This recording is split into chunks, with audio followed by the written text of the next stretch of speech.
The plane touched down with a smoothness that felt almost surreal, gliding through the night sky like a bird returning to its nest. For days, I had been trapped in a whirlwind of cutthroat negotiations and endless boardroom meetings. My mind stretched thin across spreadsheets and strategy decks. But now, as the wheels kissed the tarmac, I felt the first flicker of relief, a promise of home, of family, of peace. This trip wasn't supposed to end this way. It was meant to be a surprise, a gift for my wife, Amelia, and our daughter, Harper, an early return before the holiday rush. A chance to see the shock and joy light up their faces when they realized I was home sooner than expected. I could already picture it. Amelia's warm smile, Harper's squeal of delight as she ran toward me, arms outstretched. But as I turned into the driveway, the familiar glow of our porch light greeted me like an old friend. Something felt off. My headlights swept across the garage, and there it was. The sleek black Mercedes was parked snugly where my car should have been. Its polished perfection gleamed under the faint moonlight, a stark contrast to the quiet suburban calm surrounding it. My stomach churned. I knew that car. I'd seen it at company galas, its driver always smug, flashing veneers and shaking hands like he owned the world. Marcus Caldwell, CEO of Sterling Dynamics. Amelia's boss. A sinking feeling took hold, dragging my heart into the pit of my stomach. My mind raced, spinning through 1,000 explanations, each one more implausible than the last. It wasn't just his car. It was here, in my garage, where my vehicle belonged. I killed the engine, letting the silence settle around me like a suffocating blanket. Every instinct screamed at me to storm inside, to confront whatever awaited me behind those doors. But instead, I moved with deliberate calm, grabbing a small box from the corner of the garage. Inside were metal bolts, tools meant for repairs. But tonight, they would serve a different purpose. I yanked open the hood of the Mercedes and tossed them deep into the engine's labyrinthine maze. The metallic clink echoed in the stillness, a fleeting moment of satisfaction cutting through the storm brewing in my chest. As I stepped toward the house, the scent of lavender air freshener mingled nauseatingly with the faint trace of Marcus's cologne. My pulse thundered in my ears, drowning out the sound of my own footsteps.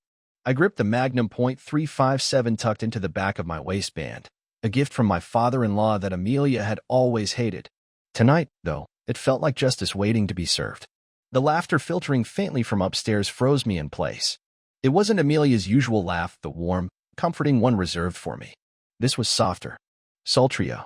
And then came Marcus's low rumble, confident and predatory. My blood boiled, every fiber of my being screaming for retribution. But before I could take another step, a voice stopped me cold. "Dad, wait." Harper stood at the foot of the stairs, her arms crossed, her expression unreadable. She wasn't angry or surprised. She was calculating. Her sharp eyes glinted like shards of glass in the dim light. "Don't dare expose them right now," she whispered, her tone colder than I'd ever heard it. "I have a better plan, one that will ruin him." I stared at her, stunned into silence. The weight of the gun in my hand felt heavier, my grip tightening involuntarily. My blood roared in my veins, demanding action. But Harper's voice cut through the chaos like a blade. "This isn't the way," she said, stepping closer, her movements deliberate. "Not now. Not like this." "What do you mean, not like this?" I hissed, the anger bubbling over. "They're up there, in our bed. What do you expect me to do? Shake his hand?" Harper's lips pressed into a hard line, her composure eerily calm. "I know it hurts," she began, her voice steady despite the turmoil swirling around us. "But think for a second. If you go up there now, gun blazing, who loses the most? Your life is ruined. Mom gets to play the grieving widow, and he's remembered as the tragic victim. Is that what you want?" Her words hit me like a punch to the gut. My chest heaved, the cold metal of the gun pressing against my palm. "It's not just about me," I growled. "It's about us. About this family." "No, Dad," Harper interrupted, her voice firm. For the first time, I saw a flicker of something dark in her eyes, something I didn't recognize. "It's about making him pay. Not just tonight, but for the rest of his life." She motioned toward the gun in my hand. "You kill him now, he's a martyr. A scandal for a week. A footnote in the news. But if we play this right..." Her voice dropped to a conspiratorial whisper. "Let me handle this. Let me destroy him in ways he'll never recover from." I wanted to argue, to scream, to march up those stairs and put an end to the farce. But something about Harper's unwavering demeanor held me in place. Reluctantly, I backed away and retreated to the living room, my fist clenched so tightly my knuckles turned white. The muffled voices and laughter from upstairs fueled my rage, each second stretching into an eternity. Minutes ticked by, the tension in the air thick enough to cut with a knife. Then, suddenly, the laughter stopped.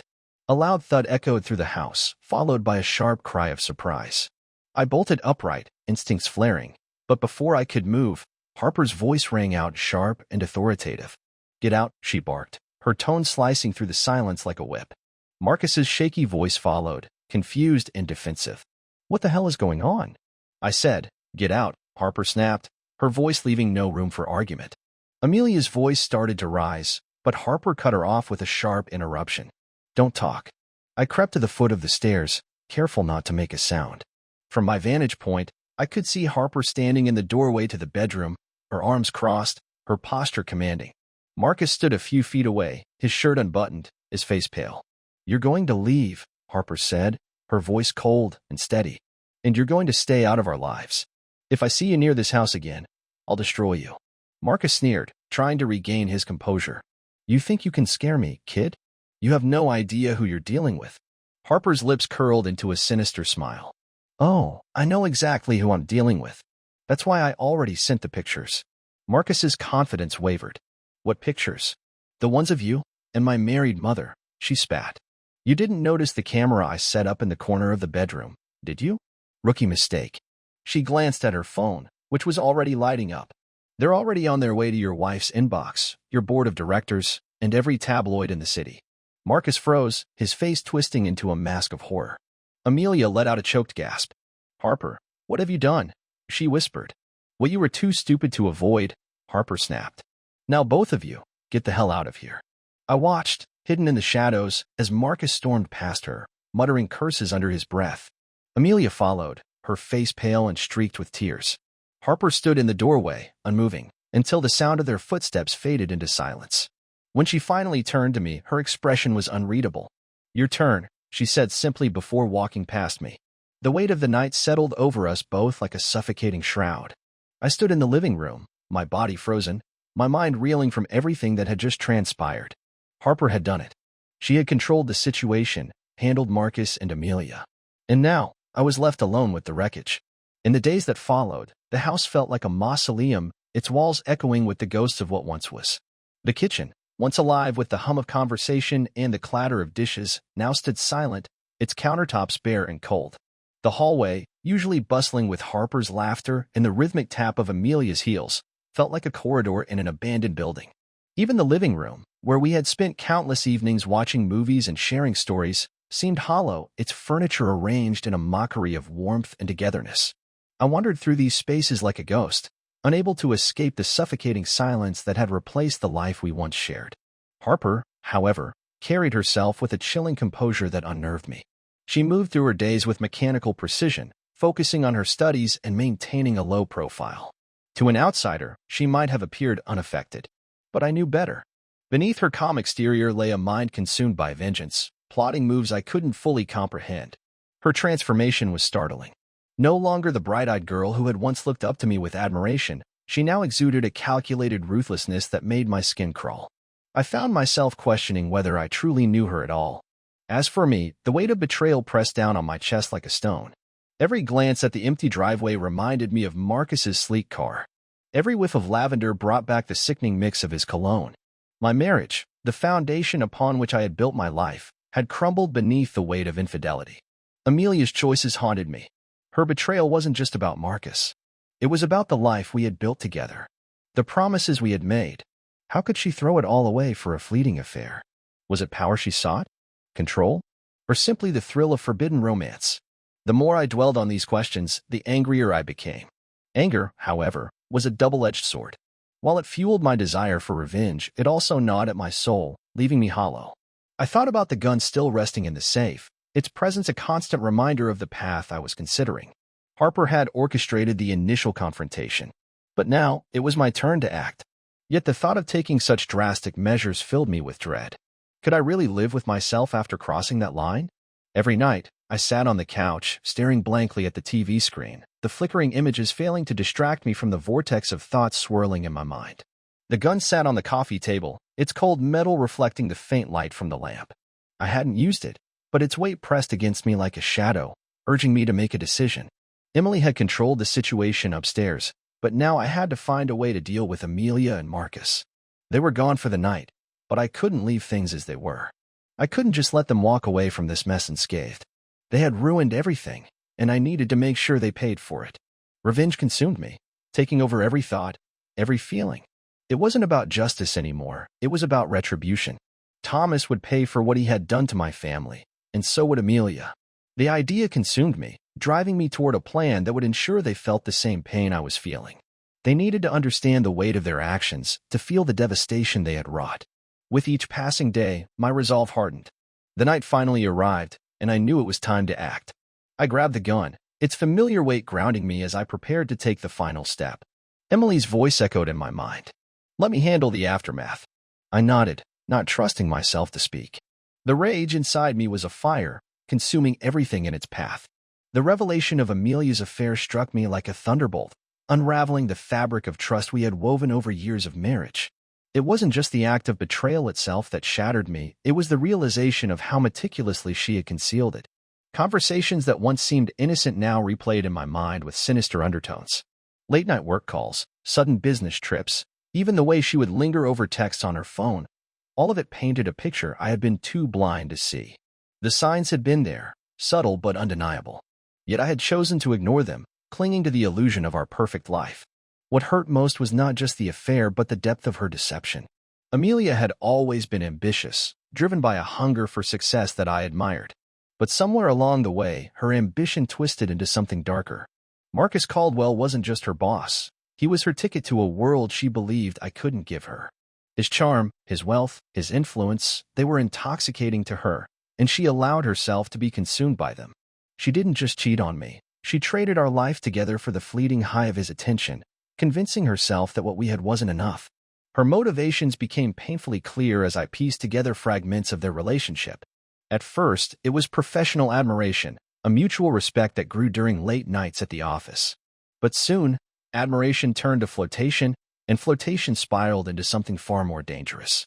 Amelia confided in Harper once, unaware that her daughter was listening intently. She spoke of Marcus as if he were some kind of savior, someone who understood her in ways I never could. "He sees me," she had said, her voice tinged with longing. "Not just as a wife or a mother, but as a person. He makes me feel alive again." Those words haunted me, a dagger to the heart. Alive. Had I really made her feel so invisible? But Marcus wasn't the hero she imagined him to be.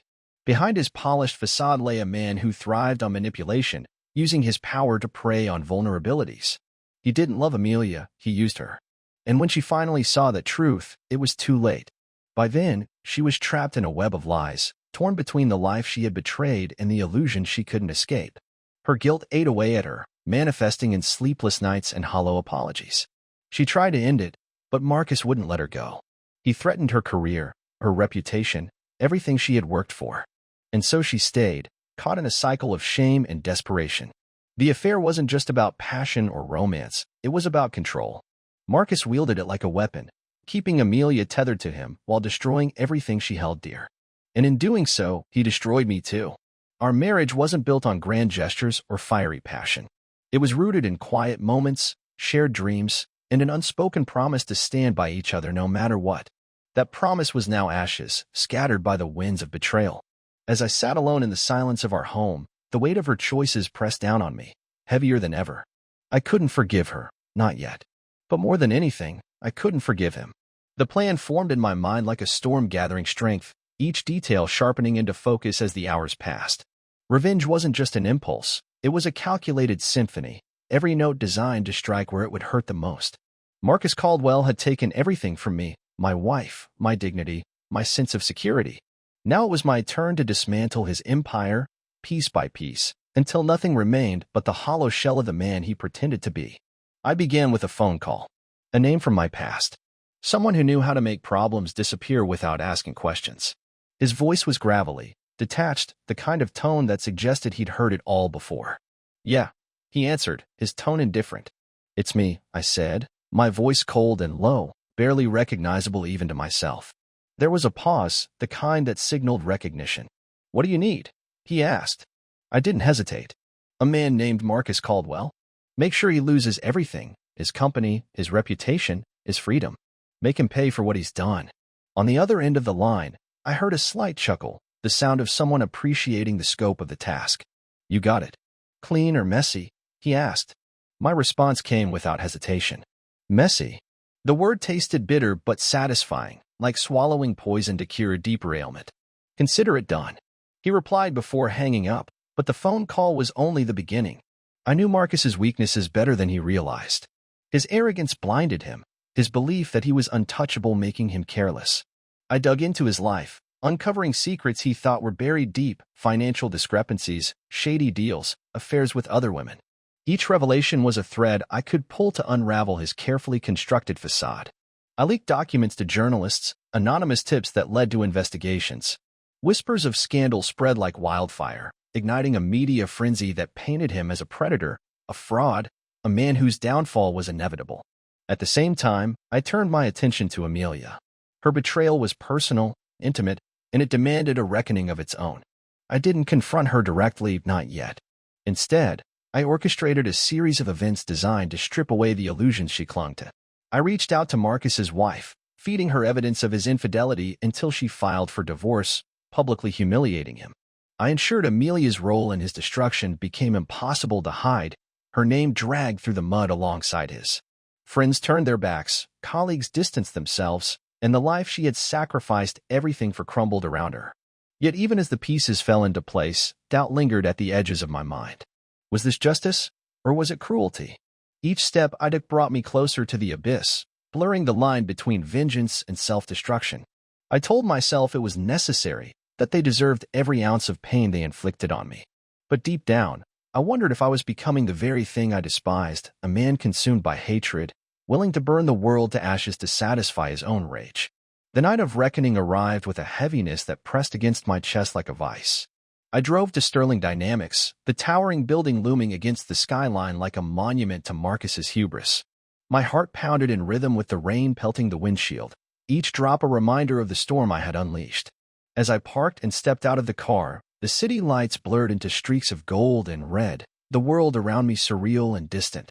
I checked my phone one last time, ensuring the final phase of the plan was in motion. Messages had been sent, wheels set in motion, and there was no turning back. But just as I approached the entrance, my phone buzzed with a message from Harper. You don't have to do this. It's not worth it. Her words struck a chord, a fleeting moment of hesitation that made me question everything. Before I could respond, another notification lit up the screen. An unknown number. You're making a mistake. The words sent a chill down my spine, a warning that the game was far from over. As I stood there, the weight of my decisions bearing down on me, I realized the true cost of my quest for vengeance. The journey had transformed me, stripping away layers of who I once was and revealing a man I barely recognized. The anger that had fueled my every move began to ebb, leaving behind a profound emptiness. I had set out to destroy Marcus and Amelia, to make them feel the pain they had inflicted on me. But in doing so, I had lost parts of myself, my compassion, my humanity, the essence of who I was before betrayal shattered my world. Harper's intervention had been pivotal, a stark reminder that revenge, no matter how justified it felt, often comes at a price too steep to bear. Her calculated approach had saved me from making irreversible mistakes, yet it also forced me to confront the darker corners of my own soul. Watching her navigate the chaos with such precision had been both inspiring and terrifying. She had grown into a woman I didn't fully understand, her actions driven by a clarity of purpose that I envied and feared in equal measure. In the aftermath, as the dust settled and the media circus subsided, I found myself grappling with a new reality. Marcus's empire lay in ruins, his reputation irreparably tarnished. Amelia, too, faced the consequences of her choices, her career and social standing obliterated. But their downfall didn't bring the closure I had hoped for. Instead, it left me adrift, searching for meaning in the wreckage of my life. It was Harper who helped me find my way back. One evening, as we sat in the living room surrounded by the remnants of our former lives, she spoke softly, her voice devoid of the cold edge it had carried during the height of our vendetta. We can't undo what's been done, she said, her gaze steady. But we can choose how we move forward. Holding on to hate won't fix anything. It'll just keep breaking us. Her words resonated deeply, a lifeline thrown into the turbulent sea of my emotions. Slowly, I began to rebuild, not just my life, but myself. I forgave Amelia, not because she deserved it, but because carrying the burden of resentment was exhausting. We parted ways amicably, acknowledging the irreparable damage done but agreeing to co-parent Harper with grace. Marcus faded into obscurity, a cautionary tale whispered in corporate circles. And Harper, she emerged stronger, her fierce intelligence tempered by a newfound wisdom that made her a beacon of hope in my life. Looking back, I see now that revenge was never the answer. It consumed me, distorted my vision, and nearly cost me everything. True redemption came not from punishing those who wronged me, but from finding peace within myself. The road ahead is uncertain, but for the first time in a long while, I feel ready to face it. Not as a man seeking retribution, but as someone determined to reclaim the life I lost.